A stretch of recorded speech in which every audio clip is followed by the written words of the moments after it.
Amigos y amigas, un saludo muy especial y esperamos bendiciones de parte del Altísimo para cada uno de ustedes. Hoy vamos a hablar un poco del derecho internacional, pero antes elevemos plegarias porque la guerra entre Rusia y Ucrania se termine. La verdad es que con las guerras hay tanta gente que está sufriendo y siempre, muchas ocasiones son los intereses de la gente poderosa y la gente más humilde es la que termina sufriendo las consecuencias.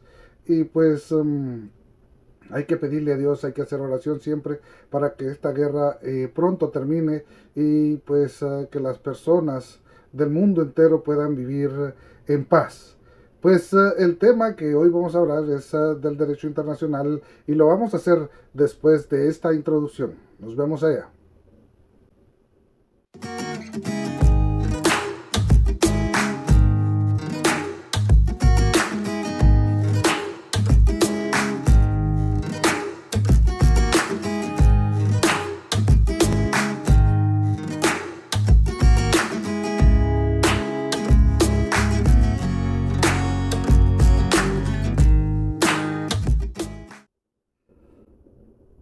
Bien, amigos y amigas, decíamos que vamos a hablar del derecho internacional y específicamente del derecho de guerra o el derecho internacional humanitario.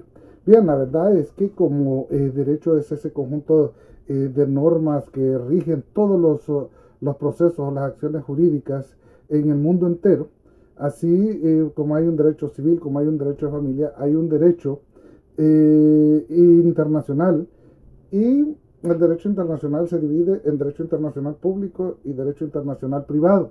Dentro de este derecho internacional público, pues hay una serie de reglas, una serie de normas que regulan muchas de las acciones entre los países. Y en esta ocasión vamos a hablar, les decía, de una rama del derecho internacional público y es el derecho de guerra o derecho internacional humanitario. El derecho de guerra es la rama del derecho internacional público que trata del conjunto de normas jurídicas que regulan las relaciones entre los estados que se encuentran llevando a cabo acciones de guerra. Eh, es decir, personas o estados que están peleando entre sí. Y este derecho de guerra sirve para dar cierta seguridad, para poner límites aceptables de conducta a los países que se encuentran en ese conflicto. Los principales temas que trata el derecho de guerra son eh, contemplar las declaraciones de guerra, la aceptación de la rendición militar, el tratamiento que se le debe dar a cada uno de los prisioneros de guerra, dependiendo pues, y también incluye la necesidad militar, la proporcionalidad y la prohibición de ciertas armas que pueden causar un sufrimiento innecesario, no solamente a los civiles, sino que también a los militares, porque recordemos que por el simple hecho de que sean militares y que estén combatiendo, no dejan de ser seres humanos. Entonces, el derecho de guerra busca que haya proporcionalidad, o sea, busca que haya el menos sufrimiento en los seres humanos. Eso un tanto difícil de entender una situación porque siempre que los pueblos o los países tienen guerra, el sufrimiento de las personas involucradas en estos conflictos es grande. Pero lo que busca hacer el derecho de guerra, o como decíamos, el derecho internacional humanitario, es que este sufrimiento pues sea el menor posible. Eh, Hay fines del derecho de guerra y uno de los fines es la limitación de los objetivos políticos que inician la guerra, ya que no se debe incluir destrucción de medida o innecesaria. Desafortunadamente, y ya que tenemos este tema que se está viendo ahorita bastante en la televisión de la guerra entre Rusia y Ucrania, vemos que la destrucción es terrible, que los civiles están muriendo, que están siendo atacados y que hay muchos civiles heridos. Y una de las cosas más tristes de todo esto es que las grandes potencias o no pueden hacer mucho o no quieren hacer mucho por miedo a que se vaya a desatar la Tercera Guerra Mundial. Pero son personas, son seres humanos los que están sufriendo esa guerra, y eso es como cuando una fiera feroz ataca a un corderito, el ver cómo se está atacando un pueblo tan pequeño y con pocas alternativas para defenderse, y que los demás no están haciendo nada. Es difícil de entender y creer lo que pasa en los conflictos bélicos.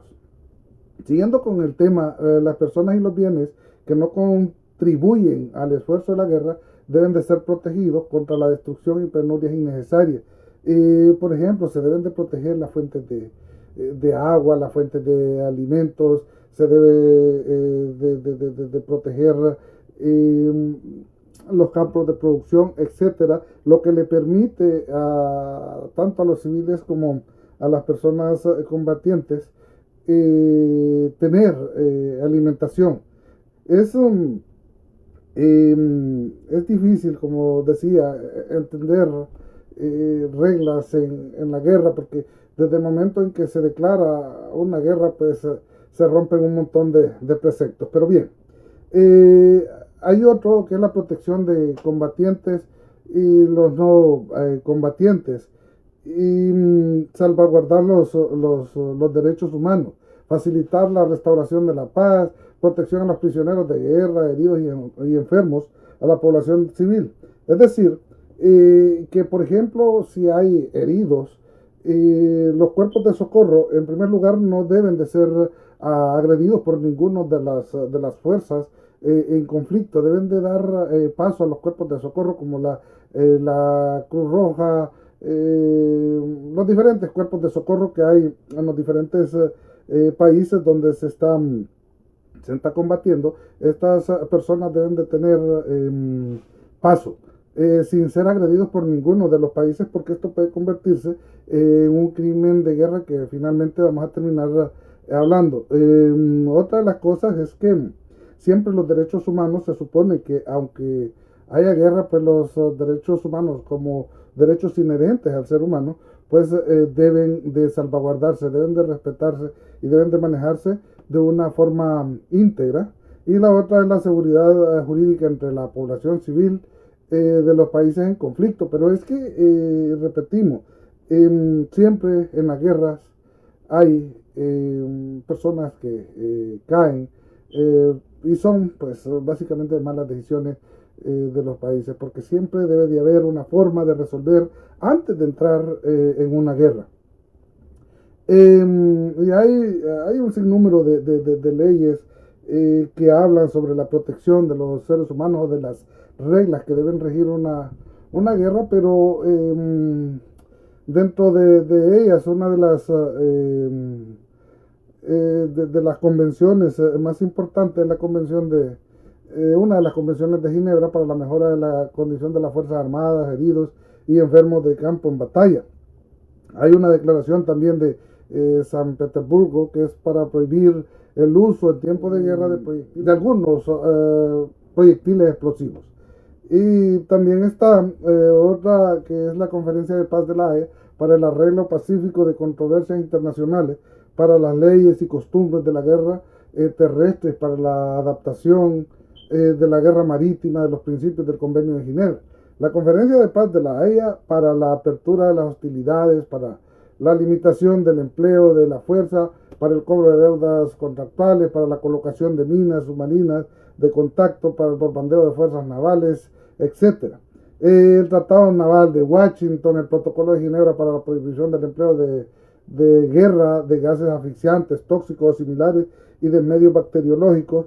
Y también está la Convención de la ONU para la prevención y sanción del delito de genocidio. El problema, lo que decía, es que hay una serie de reglas que rigen o que regulan las guerras, pero ya una guerra en sí es básicamente tratar o infringir los derechos que tienen los seres humanos a vivir en paz, a vivir en libertad, a vivir con tranquilidad, a poder criar a sus hijos, su familia de la mejor manera.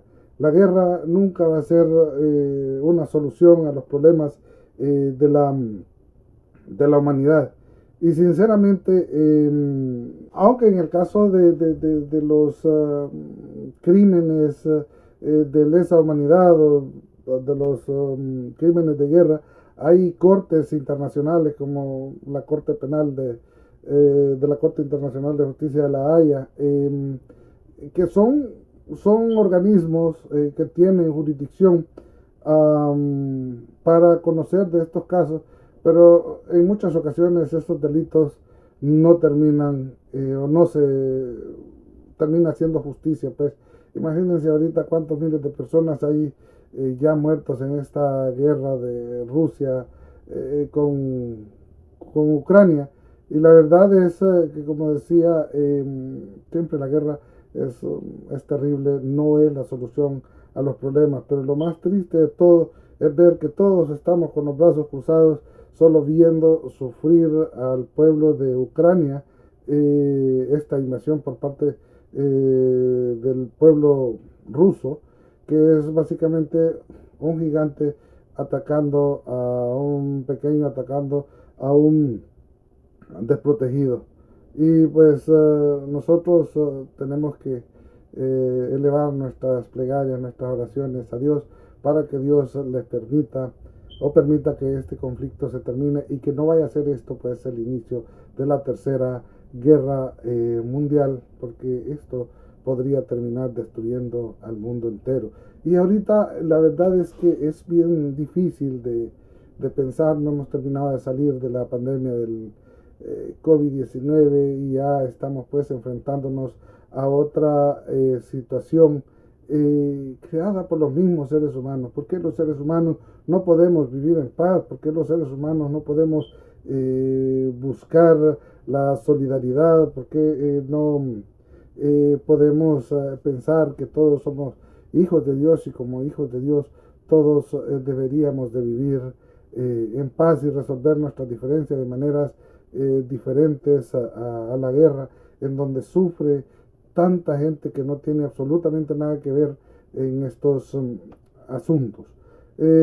Así es, mis queridos amigos, que este es el tema. Esto es más o menos lo que quería decirles sobre el derecho de guerra, porque vamos a escuchar en los noticieros que se escucha que en ocasiones o que Rusia está utilizando algún tipo de armas que están prohibidas por la Convención de Ginebra, etcétera.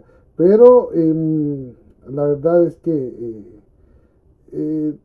son situaciones difíciles y nosotros debemos de pedirle a Dios que esto pues termine y estar pendientes y prestos en que si en algún momento pues hay que apoyar para alimentación para esa gente que está sufriendo tanto, y nosotros podemos hacer grupos para enviar víveres. Hay que hacerlo, hay que luchar por la paz mundial, hay que luchar porque en el mundo se termine el hambre, hay que luchar porque en el mundo se termine el analfabetismo, hay que luchar porque en el mundo haya salud, hay que luchar porque nosotros tenemos que buscar la manera de hacer la diferencia y tenemos que empezar, aunque en muchas ocasiones nosotros podemos decir, pero yo solo, ¿y qué puedo hacer si nadie me va a escuchar? Pero nosotros tenemos que alzar nuestra voz, así como tenemos que alzar nuestra voz en el caso de los casos de corrupción, en los casos de impunidad, en tantas cosas que no están bien hechas, y nosotros tenemos que alzar nuestra voz para que esas cosas vayan cambiando. Amigos y amigas, saludos especiales y esperamos que Dios les bendiga.